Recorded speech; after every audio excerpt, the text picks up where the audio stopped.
Kiai Haji Muhammad Hasyim Asy'ari adalah pendiri pesantren Tebuireng, tokoh ulama dan pendiri NU, organisasi Islam terbesar di Indonesia bahkan di Asia Tenggara. Namanya sudah tidak asing lagi di telinga orang Indonesia. Pahlawan nasional ini merupakan salah satu tokoh. Kiai Hasyim lahir pada Selasa Kliwon 24 Zulkada 1287 Hijriah bertepatan dengan tanggal 14 Februari tahun 1871 Masehi di Pesantren Gedang, Desa Tambakrejo, sekitar 2 km ke arah utara kota Jombang.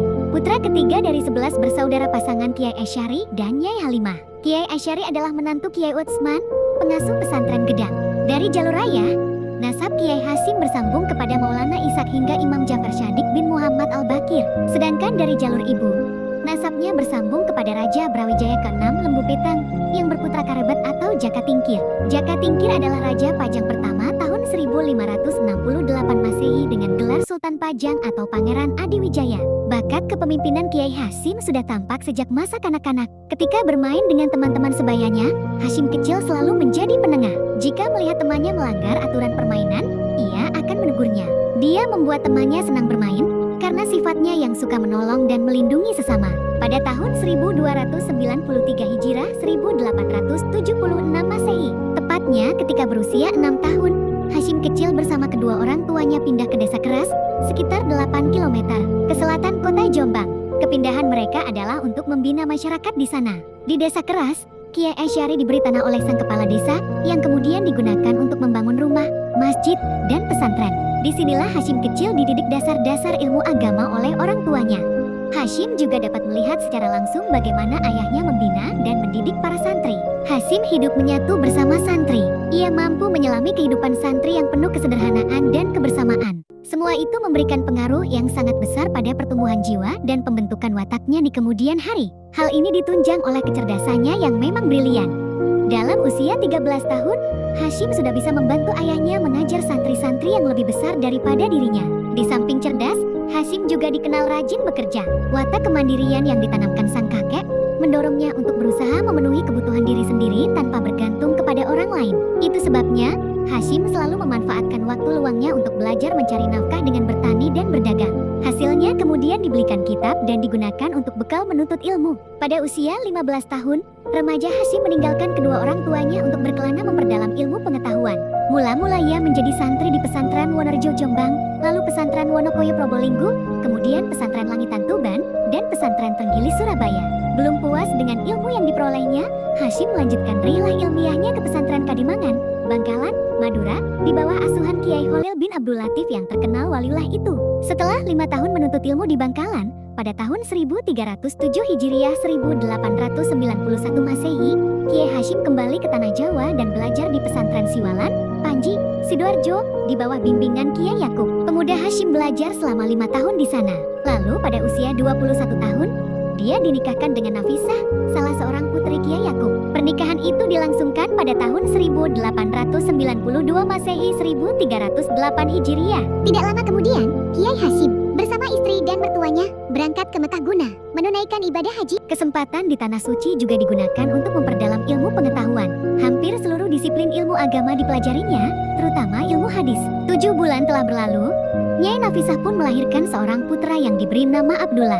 Kiai Hasyim bersama istri dan mertuanya sangat bahagia dengan kelahiran bayi mungil tersebut. Perjalanan hidup terkadang sulit diduga. Gembira dan sedih datang silih berganti. Demikian juga yang dialami Kiai Hasyim. Di tengah kegembiraan memperoleh buah hati, sang istri mengalami sakit parah dan kemudian meninggal dunia di Tanah Suci Mekah. 40 hari kemudian, putra beliau, Abdullah, menyusul sang ibu. Kesedihan Kiai Hasyim nyaris tak tertahankan. Namun beliau selalu ingat kepada Allah dengan melaksanakan tawaf dan ibadah-ibadah lainnya. Beberapa bulan kemudian, Kiai Hasyim kembali ke Indonesia untuk mengantar mertuanya pulang. Kerinduan akan Tanah Suci mengetuk hati Kiai Hasyim untuk kembali lagi ke kota Mekah. Pada tahun 1309 Hijriah 1893 Masehi, beliau berangkat kembali ke Mekah bersama adik kandungnya, Anis. Namun Allah kembali menguji kesabaran Kiai Hasyim, karena tak lama setelah tiba di Mekah, Anis dipanggil oleh Yang Maha Kuasa. Peristiwa ini tidak membuat Kiai Hasyim hanyut dalam kesedihan. Kiai Hasyim justru semakin mencurahkan seluruh waktunya untuk belajar dan mendekatkan diri kepada Allah. Di tengah-tengah kesibukan menuntut ilmu, beliau menyempatkan diri berziarah ke tempat-tempat mustajab seperti Padang Arafah, Gua Haire, makam Ibrahim, termasuk ke makam Rasulullah Shallallahu Alaihi Wasallam.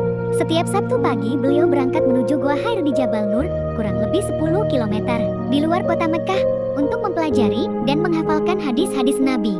Setiap berangkat menuju Gua Hira, Kiai Hasyim selalu membawa Al-Quran dan kitab-kitab yang ingin dipelajarinya. Beliau juga membawa perbekalan untuk dimakan selama 6 hari di sana. Jika hari Jumat tiba, beliau bergegas turun menuju kota Mekah guna menunaikan salat Jumat di sana. Kiai Hasyim juga rajin menemui ulama-ulama besar untuk belajar dan mengambil berkah dari mereka. Guru-guru Kiai Hasyim selama di Mekah antara lain Syekh Syuaib Ibn Abdurrahman, Syekh Mahfud At-Turmusi, Syekh Khatib Al-Minakabawi, Syekh Ahmad Amin Al-Atar, Syekh Ibrahim Arab, Syekh Said Al-Imani, Syekh Rahmatullah, dan Syekh Bafadal. Sejumlah Said juga menjadi gurunya, antara lain Said Abbas Al-Maliki, Said Sultan Hashim Al-Dagestani, Said Abdullah Al-Zawawi, Said Ahmad bin Hasan Al-Isis, Said Alwi Al-Segaf, Said Abu Bakar Syatta Al-Dimyati, dan Said Husain Al-Habsyi yang saat itu menjadi mufti di Makkah. Di antara mereka, ada 3 orang yang sangat mempengaruhi wawasan keilmuan Kiai Hasyim, yaitu Said Alwi bin Ahmad Al-Segaf, Said Husain Al-Habsyi, dan Syekh Mahfud Al-Turmusi. Setelah ilmunya dinilai mumpuni, Kiai Hasyim dipercaya untuk mengajar di Masjidil Haram bersama 7 ulama Indonesia lainnya, seperti Syekh Nawawi Al-Bantani, Syekh Ahmad Khatib Al-Minakabawi, dan lain-lain. Di sana, beliau mempunyai banyak murid dari berbagai negara. Di antaranya ialah Syekh Sadullah Al-Maimani, mufti di Bombay, Indi, Syekh Umar Hamdan ahli hadis di Mekah, Al-Sihab Ahmad Ibn Abdullah Syiriya, KH, Abdul Wahab Hasbullah Tambak Beras, Jombang, K. Hari, R. Asnawi Kudus, KH, Dahlan Kudus, KH, Bisri Syansuri, Denanyar, Jombang, dan KH. Syaleh, pada tahun ke-7 di Makkah, tepatnya tahun 1899-1315 Hijriyah, datang rombongan jamaah haji dari Indonesia. Di antara rombongan terdapat Kiai Romli dari desa Karangkates Kediri, beserta putrinya yang bernama Khadijah. Kiai Romli yang bersimpati kepada Kiai Hasyim mengambilnya sebagai menantu untuk dijodohkan dengan Khadijah. Setelah pernikahan itu, Kiai Hasyim bersama istrinya pulang kembali ke tanah air. Pada awalnya, beliau tinggal di Kediri selama beberapa bulan. Menurut sumber lainnya, Kiai Hasyim langsung menuju pesantren Gedang yang diasuh oleh Kiai Usman dan tinggal di sana membantu sang kakak. Setelah itu, beliau membantu ayahnya, Kiai Asy'ari, mengajar di Pondok Keras. Tahun 1899, Kiai Hasyim membeli sebidang tanah dari seorang dalang di Dukuh Tebuireng. Letaknya kira-kira 200 meter sebelah barat pabrik gula cukir, pabrik yang telah berdiri sejak tahun ke-1870. Dukuh Tebuireng terletak di arah timur Desa Keras, kurang lebih 1 kilometer. Di sana beliau membangun sebuah bangunan yang terbuat dari bambu Jawa, teratak sebagai tempat tinggal. Dari teratak kecil inilah embrio pesantren Tebuireng dimulai. Kiai Hasyim mengajar dan salat berjamaah di teratak bagian depan, sedangkan teratak bagian belakang dijadikan tempat tinggal. Saat itu santrinya berjumlah 8 orang, dan 3 bulan kemudian meningkat menjadi 28 orang. Setelah 2 tahun membangun Tebuireng, Kiai Hasyim kembali harus kehilangan istri tercintanya, Nyai Khadijah. Saat itu perjuangan mereka sudah menampakkan hasil yang menggembirakan. Kiai Hasyim kemudian menikah kembali dengan Nyai Nafikoh, putri Kiai Ilyas, pengasuh pesantren Sewulan Madiun. Dari pernikahan ini Kiai Hasyim dikaruniai 10 anak, yaitu 1. Hana, 2. Horia, 3. Aisyah, 4. Azah, 5. Abdul Wahid, 6. Abdul Hakim Abdul Qolik, 7. Abdul Karim, 8. Ubaidillah, 9. Masyurah, 10. Muhammad Yusuf. Pada akhir dekade 1920-an, Nyai Nafikoh wafat sehingga Kiai Hasyim menikah kembali dengan Nyai Masrurah, putri Kiai Hasan, pengasuh pondok pesantren Kapurejo, Pagu, Kediri. Dari pernikahan ini, Kiai Hasyim dikarunia 4 orang putra-putri, yaitu 1. Abdul Qadir, 2. Fatimah, 3. Khotijah, 4. Muhammad Yakub. Selain mumpuni dalam bidang agama, Kiai Hasyim juga ahli dalam mengatur kurikulum pesantren, mengatur strategi pengajaran, memutuskan persoalan-persoalan aktual kemasyarakatan, dan mengarang kitab. Pada tahun 1919, ketika masyarakat sedang dilanda informasi tentang koperasi sebagai bentuk kerjasama ekonomi, Kiai Hasyim tidak berdiam diri. Beliau aktif bermuamalah serta mencari solusi alternatif bagi pengembangan ekonomi umat dengan berdasarkan pada kitab-kitab Islam klasik. Beliau membentuk badan semacam koperasi yang bernama Syirkatul Inan Limurabatati Ahli Al-Tujar. Kiai Hasyim juga tipe pendidik yang sulit dicari tandingannya. Sejak pagi hingga malam, Kiai Hasyim menghabiskan waktunya untuk mengajar. Pada pagi hari, Kegiatan beliau dimulai dengan menjadi imam salat subuh di Masjid Tebuireng yang berada tepat di depan rumahnya, dilanjutkan dengan bacaan wirid yang cukup panjang. Selesai wirid, beliau mengajar kitab kepada para santri hingga menjelang matahari terbit. Di antara kitab yang diajarkan setelah subuh adalah Al-Tahrir dan Al-Shifa fi Huquq Al-Mustafa karya Al-Qadi Iyadi. Setelah selesai mengaji, Hadratus Syekh yang terbiasa berpuasa itu menemui para pekerja yang sudah berkumpul di samping rumah. Beliau membagi tugas kepada mereka. Ada yang ditugaskan merawat sawah, membenahi fasilitas pondok, membenahi sumur, dan lain sebagainya. Sekitar pukul 7, Kiai Hasyim mengambil air wudhu untuk salat duha. Beliau biasanya mengambil air wudhu di jeding samping dalam dengan hanya mengenakan sarung dan kaos putih. Setelah salat duha, dilanjutkan dengan mengajar santri senior, tempatnya di ruang depan dalam. Kitab yang pernah diajarkan antara lain Al-Muhadzab karya Al-Syirazi dan Al-Muwatta karya Imam Malik Ra. Pengajian ini berakhir pada pukul 10. Mulai pukul 10 pagi sampai jam 12 adalah waktu istirahat yang digunakan untuk agenda-agenda seperti menemui tamu, membaca kitab, menulis kitab, dan lain-lain. Sebelum azan zuhur, kadang kala beliau menyempatkan diri untuk tidur sebentar kala sebagai bekal untuk qiyamul lail dan membaca Al-Quran. Ketika azan zuhur berkumandang, beliau bangun dan mengimami salat zuhur berjamaah di masjid. Selepas salat zuhur, beliau mengajar lagi sampai menjelang waktu asar. Kira-kira setengah jam sebelum asar, Kiai Hasyim memeriksa pekerjaan para pekerja yang ditugasinya tadi pagi. Setelah menerima laporan, beliau kembali ke dalam kemudian mandi. Setelah terdengar azan asar, beliau kembali ke masjid dan mengimami. Salat asyar dilanjutkan dengan mengajar para santri di masjid sampai menjelang maghrib. Kitab yang diajarkan adalah Fath Al-Qarib. Pengajian ini wajib diikuti semua santri tanpa terkecuali. Hingga akhir hayatnya, kitab ini secara kontinu dibaca setiap selesai salat asar. Setelah salat maghrib, Kiai Hasyim menyediakan waktu untuk menemui para tamu yang datang dari berbagai daerah, seperti Banyuwangi, Pasuruan, Malang, Surabaya, Madiun, Kediri, Solo, Jakarta, Yogyakarta, Kalimantan, Bima, Sumatera, Teluk Belitung, Madura, Bali, dan masih banyak lagi. Dikisahkan oleh Nyai Marfuah, pembantu Kiai Hasyim, bahwa setiap harinya Kiai Hasyim menyediakan banyak makanan dan lauk pauk untuk menjamu para tamu. Dalam satu hari, jumlah tamunya bisa mencapai 50 orang. Setelah salat Isya, beliau mengajar lagi di masjid sampai pukul 11 malam. Materi yang biasa diajarkan adalah ilmu tasyawuf dan tafsir. Di bidang tasawuf, beliau membacakan kitab Ihya Ulumuddin karya Imam Al-Ghazali, dan untuk tafsir adalah tafsir Al-Quran Al-Anzim karya Ibnu Katsir. Setelah itu, Kiai Hasyim murajaah Al-Quran dengan disimak oleh beberapa santri. Beliau mengakhiri kegiatannya dengan beristirahat, mulai jam 1 malam dan bangun kemudian untuk qiyamul lail dan membaca Al-Quran. Menjelang waktu imsak sekitar 10 menit sebelum subuh, Kiai Hasyim sudah berkeliling pondok untuk membangunkan para santri agar segera mandi atau berwudu guna melaksanakan salat tahajud dan salat subuh. Ketika usianya sudah beranjak sepuh dan harus memakai tongkat untuk menyangga tubuhnya, Kiai Hasyim tetap menjalankan aktivitasnya membangunkan para santri menjelang subuh. Kiai Hasyim juga dikenal sangat mencintai para santri. Keadaan ekonomi bangsa yang masih sangat lemah, secara otomatis mempengaruhi kemampuan ekonomi santri. Ada yang mondok hanya dengan bekal sekarung beras, bahkan ada yang tanpa bekal sedikit pun. Karena itu, Kiai Hasyim memberikan jatah makan harian kepada para santri yang tidak mampu. Lalu setiap hari Selasa, Kiai Hasyim mengajak mereka untuk berwira swasta atau pergi ke sawah untuk bertani. Kecintaan Kiai Hasyim pada dunia pendidikan terlihat dari pesan yang selalu disampaikan kepada setiap santri yang telah selesai belajar di Tebuireng.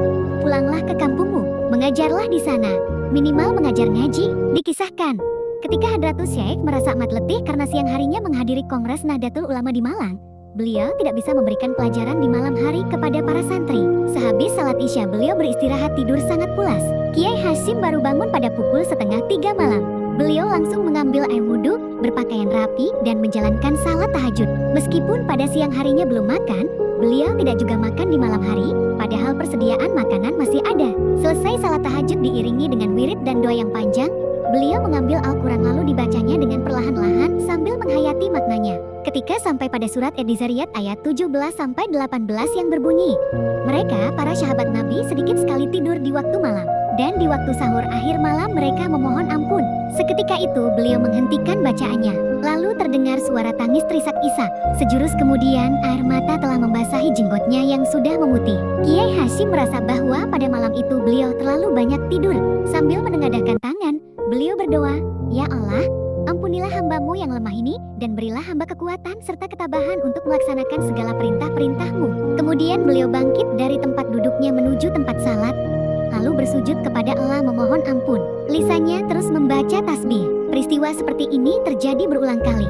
Setiap kali membaca ayat-ayat tentang siksa, ancaman, dan murka Allah, atau ayat-ayat yang menerangkan perintah-perintah Allah yang terlupakan oleh kaum muslimin, beliau selalu meneteskan air mata. Suatu malam, Kiai Hasyim berniat tidur sejenak guna mengistirahatkan badan. Ketika sampai di tempat tidur, terdengar suara seorang santri dari masjid sedang membaca Al-Quran. "Wahai orang yang berselimut Muhammad, bangunlah untuk sembahyang di malam hari kecuali sedikit daripadanya, atau lebih dari seperdua malam, dan bacalah Al-Quran dengan perlahan-lahan.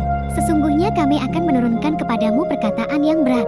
Sesungguhnya bangun di waktu malam adalah lebih tepat untuk khusyuk dan bacaan di waktu itu lebih berkesan. Sesungguhnya kamu di siang hari mempunyai urusan yang panjang banyak. Sebutlah nama Tuhanmu dan beribadahlah kepadanya dengan penuh ketekunan. Dialah Tuhan Masyriq dan Maghrib, tiada Tuhan melainkan Dia, maka jadikanlah Dia sebagai pelindung." Al-Muzammil 1-9. Mendengar ayat itu, Kiai Hasyim yakin bahwa ini adalah teguran dari Allah SWT melalui santrinya. Allah menegurnya agar tetap beribadah, jangan bermalas-malasan menuruti hawa nafsu. Akhirnya keinginan untuk tidur dibatalkan. Diceritakan pula, pada tahun 1943, Kiai Hasyim diserang demam yang sangat hebat. Ketika telah masuk waktu zuhur, beliau memaksakan diri bangkit dari tempat tidur menuju kolam untuk mengambil air wudhu. Beliau berjalan sambil dipapah oleh kedua putranya. Setelah mengambil air wudhu, beliau memakai baju rapi disertai sorban untuk menuju masjid. Melihat hal ini, salah seorang putranya, Abdul Karim, berkata, "Ayah, demam ayah sangat parah. Sebaiknya ayah salat di rumah saja." Beliau menjawab, "Ketahuilah anakku, api neraka itu lebih panas daripada demamku ini." Kemudian beliau bangkit dari duduknya dan berjalan menuju masjid dengan dipapah. Sepulang dari masjid, penyakitnya semakin parah. Sanak famili dan putra-putrinya berdatangan. Badannya terbujur lemah di atas tempat tidur. Kedua matanya terpejam tak sadarkan diri. Tapi tak lama kemudian, matanya terbuka seraya meneteskan air mata. Adik perempuannya bertanya, "Di manakah yang terasa sakit?" "Kakak," dengan nada sedih, Kiai Hasyim menjawab, "Aku menangis bukan karena penyakitku, bukan pula karena takut mati atau berat berpisah dengan famili. Aku merasa belum mempunyai amal syaleh sedikit pun. Masih banyak perintah-perintah Allah yang belum aku kerjakan. Alangkah malunya aku menghadap Allah dengan tangan hampa. Tiada mempunyai amal kebaikan sedikit pun. Itulah sebabnya aku menangis." Tahun 1924, kelompok diskusi Taswirul Afkar ingin mengembangkan sayapnya dengan mendirikan sebuah organisasi yang ruang lingkupnya lebih besar. Hadratus Syekh KH Hasyim Asy'ari yang dimintai persetujuannya, meminta waktu untuk mengerjakan salat istikharah, memohon petunjuk dari Allah. Dinanti-nanti sekian lama, petunjuk itu belum dating juga. Kiai Hasyim sangat gelisah. Dalam hati kecilnya ingin berjumpa dengan gurunya, KH Khalil bin Abdul Latif, Bangkalan. Sementara jauh di Bangkalan sana, Kiai Khalil telah mengetahui apa yang dialami Kiai Hasyim. Kiai Khalil lalu mengutus salah satu orang santrinya yang bernama Asad Syamsul Arifin kelak menjadi pengasuh PP Salafiyah Syafiyah Situbondo untuk menyampaikan sebuah tongkat kepada Kiai Hasyim di Tebuireng. Pemuda Asad juga dipesani agar setiba di Tebuireng membacakan surat Taha ayat 23 kepada Kiai Hasyim. Ketika Kiai Hasyim menerima kedatangan Asad dan mendengar ayat tersebut, hatinya langsung bergetar. "Keinginanku untuk membentuk jamiah agaknya akan tercapai," ujarnya lirih sambil meneteskan air mata. Waktu terus berjalan, akan tetapi pendirian organisasi itu belum juga terrealisasi. Agaknya Kiai Hasyim masih menunggu kemantapan hati. 1 tahun kemudian pemuda Asad kembali datang menemui Hadratus Syekh. "Kiai, saya diutus oleh Kiai Khalil untuk menyampaikan tasbih ini," ujar pemuda Asad sambil menunjukkan tasbih yang dikalungkan Kiai Khalil di lehernya. Tangan Asad belum pernah menyentuh tasbih tersebut, meskipun perjalanan antara Bangkalan menuju Tebuireng sangatlah jauh dan banyak rintangan.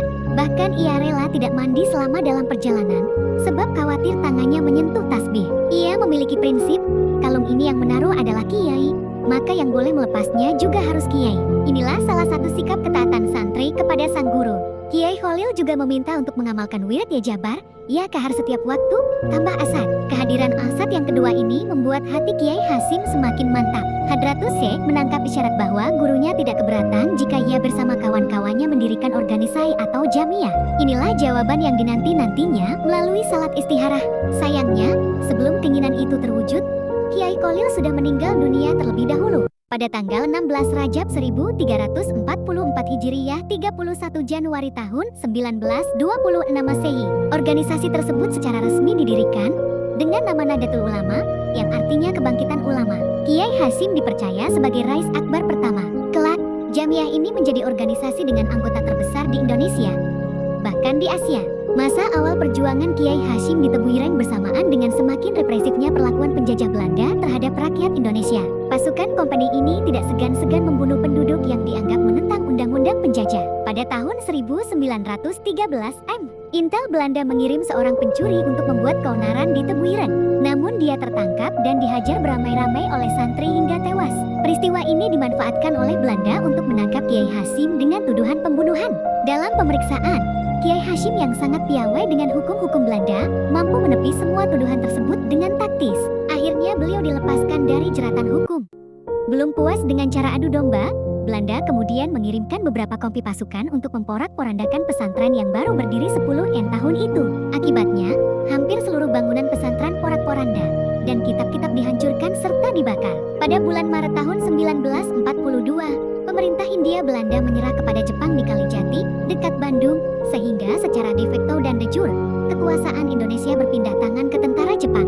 Pendudukan Dainipan menandai datangnya masa baru bagi kalangan Islam. Berbeda dengan Belanda yang represif kepada Islam, Jepang menggabungkan antara kebijakan represi dan kooptasi sebagai payah untuk memperoleh dukungan para pemimpin Muslim. Salah satu perlakuan represif Jepang adalah penahanan terhadap Hadratus Syekh beserta sejumlah putera dan kerabatnya. Ini dilakukan karena Kiai Hasyim menolak melakukan sikri, yaitu kewajiban berbaris dan membungkukkan badan ke arah Tokyo setiap pukul 7 pagi. Sebagai simbol penghormatan kepada Kaisar Hirohito dan ketaatan kepada Dewa Matahari Amaterasu Omikami. Aktivitas ini juga wajib dilakukan oleh seluruh warga di wilayah pendudukan Jepang setiap kali berpapasan atau melintas di depan tentara Jepang. Kiai Hasyim menolak aturan tersebut, sebab hanya Allah SWT telah yang wajib disembah, bukan manusia. Akibatnya, Kiai Hasyim ditangkap dan ditahan secara berpindah-pindah, mulai dari penjara Jombang, kemudian Mojokerto, dan akhirnya ke penjara Bubutan, Surabaya. Karena kesetiaan dan keyakinan bahwa Hadratus Syekh berada di pihak yang benar, sejumlah santri Tebu Ireng minta ikut ditahan. Selama dalam tahanan, Kiai Hasyim mengalami banyak penyiksaan fisik, sehingga salah satu jari tangannya menjadi patah tak dapat digerakkan. Setelah penahanan Hadratus Syekh, segenap kegiatan belajar mengajar di pesantren Tebu Ireng vakum total. Penahanan itu juga mengakibatkan keluarga Hadratus Syekh tercerai-berai. Istri Kiai Hasyim, Nyai Masruroh, harus mengungsi ke pesantren Denanyar, Barat Kota Jombang.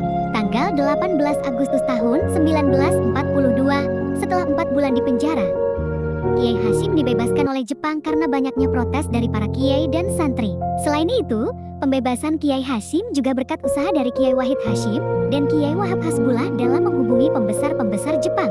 Tanggal 22 Oktober tahun 1945, ketika tentara NACN Netherlands Indian Civil Administration yang dibentuk oleh pemerintah Belanda membonceng pasukan sekutu yang dipimpin Inggris, berusaha melakukan agresi ke tanah Jawa, Surabaya dengan alasan mengurus tawanan Jepang. Kiai Hasyim bersama para ulama menyerukan resolusi jihad melawan pasukan gabungan NACA dan Inggris tersebut. Resolusi jihad ditandatangani di kantor Mi Bubutan, Surabaya. Akibatnya, meletuslah perang rakyat semesta dalam pertempuran 10 November tahun 1945 yang bersejarah itu. Umat Islam yang mendengar resolusi jihad itu keluar dari kampung-kampung dengan membawa senjata apa adanya untuk melawan pasukan gabungan NACA dan Inggris. Peristiwa 10 November kemudian diperingati sebagai Hari Pahlawan Nasional. Pada tanggal 7 November 1945, 3 hari sebelum meletusnya Perang 10 November 1945 di Surabaya, umat Islam membentuk partai politik bernama Majelis Syuro Muslim Indonesia Masyumi. Pembentukan Masyumi merupakan salah satu langkah konsolidasi umat Islam dari berbagai paham. Kiai Hasyim diangkat sebagai Rois M Ketua Umum pertama periode tahun 1945 sampai 1947. Selama masa perjuangan mengusir penjajah, Kiai Hasyim dikenal sebagai penganjur, penasehat, sekaligus jenderal dalam gerakan laskar-laskar perjuangan seperti GPI, Hizbullah, Sabilillah, dan Gerakan Mujahidin. Bahkan Jenderal Sudirman dan Bung Tama senantiasa meminta. Malam itu, tanggal 3 Ramadan 1366 hari, bertepatan dengan tanggal 21 Juli tahun 1947 jam 9 malam, Kiai Hasyim baru saja selesai mengimami salat tarawih. Seperti biasa, beliau duduk di kursi untuk memberikan pengajian kepada ibu-ibu muslimat. Tak lama kemudian, datanglah seorang tamu utusan Jenderal Sudirman dan Bung Tama. Kiai Hashim menemui utusan tersebut didampingi Ki Gufron, pimpinan Laskar Sabilillah Surabaya. Sang tamu menyampaikan surat dari Jenderal Sudirman. Kiai Hashim meminta waktu 1 malam untuk berpikir dan jawabannya akan diberikan keesokan harinya. Isi pesan tersebut adalah, di wilayah Jawa Timur Belanda melakukan serangan militer besar-besaran untuk merebut kota-kota di wilayah Karesidenan Malang, Basuki, Surabaya, Madura, Bojonegoro, Kediri. Hadiratus Syekh K.H.M. Hashim Asy'ari diminta mengungsi ke Sarangan, Magetan, agar tidak tertangkap oleh Belanda. Sebab jika tertangkap, beliau akan dipaksa membuat statemen mendukung Belanda. Jika hal itu terjadi, maka moral para pejuang akan runtuh. Jajaran TNI di sekitar Jombang diperintahkan membantu pengungsian Kiai Hashim. Keesokan harinya, Kiai Hashim memberi jawaban tidak berkenan menerima tawaran tersebut. 4 hari kemudian, tepatnya pada tanggal 7 Ramadan 1366 M, jam 9 malam, datang lagi utusan Jenderal Sudirman dan Bung Tama. Sang utusan membawa surat untuk disampaikan kepada Hadratus Syekh. Bung Tama memohon Kiai Hashim mengeluarkan komando jihad fisabilillah bagi umat Islam Indonesia.